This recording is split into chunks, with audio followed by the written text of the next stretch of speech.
Not long after our wedding, her biological parents split up, and she went to go live with her mom, and she would come visit her dad some. We'd see her here and there. Finally, her mom kind of just gave custody to the dad, left Alysha and her sister Elizabeth with 2 garbage bags at the door and said, "Here you go." But from the ages of like 4 to 7, I was homeless. I didn't really have a stable home, so we were bouncing around. I would have to sleep on the floor sometimes. Over the next couple years, they lived from place to place. They even lived with us at one point, and we offered to keep the girls once he was leaving, but he wouldn't let us.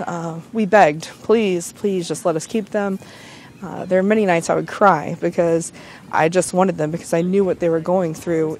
I had a hard time finding food. Like, I would steal tomatoes from some of the neighbors' gardens.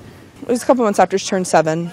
I received a phone call that her dad had been arrested, and he had a very high bond amount. So I knew he wasn't getting out anytime soon. So I drove up to go pick Alysha and her sister Elizabeth up. They came to live with us in May of 2006, and they were adopted in August of 2008. During that time period, we were trying to provide, we put them in sports. We put them in soccer, softball, taekwondo.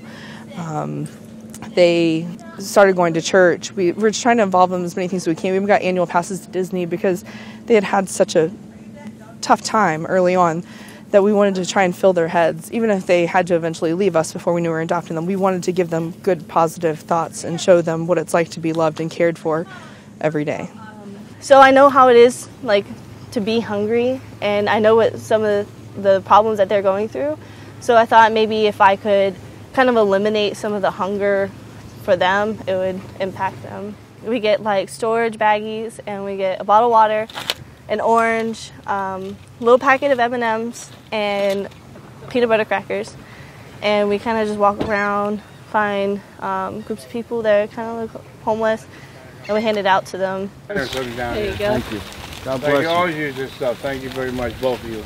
You guys have a great week, all right? Thank you. Thank you. It's great what you do.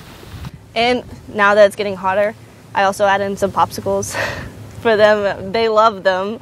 Most people, they're like, you know, this helps a lot. You know, it's some sugar and it's something cold. You put it together, you know, it kind of makes their day better. Well, I work at Publix, and since I play sports and I volunteer at Manatee Memorial, I don't have that much time to actually work. I probably get paid $30 maybe a week, and sometimes I would get paid $15 a week, and it takes me about $25 to buy all the stuff to be able to come out and put it together and hand it out to people.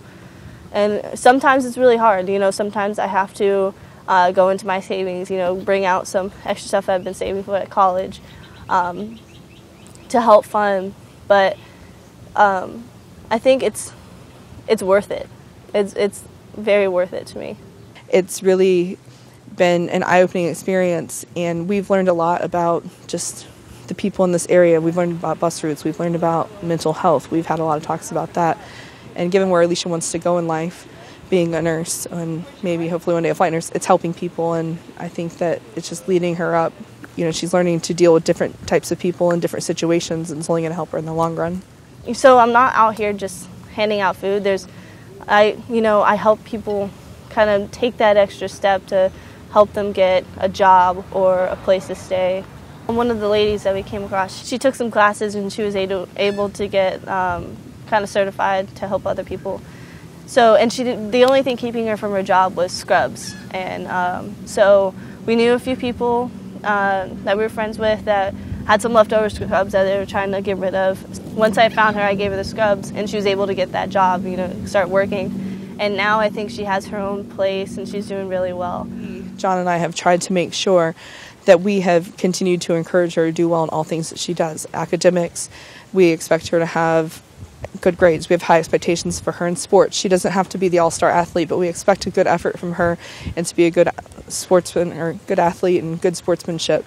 So we have those expectations for her, but also Alysha doesn't like to let anyone down, whether it be a coach, a parent, a teacher. She really struggles with letting people down, and sometimes when the situation's inevitable, you have to remind her, Alysha, it's okay, like, you did your best, there's nothing more you can do. A lot of people ask me why am I out here handing out food and water to people, because I feel like they kind of feel like people look down on them. So I kind of explain where I came from, you know, from being homeless at one point in my life and knowing what it feels like to be hungry. So, and then they kind of understand, and I make friends from it. They realize, you know, I'm trying to make an impact on the community and trying to help them out. Thank you. You're welcome. You have a great day.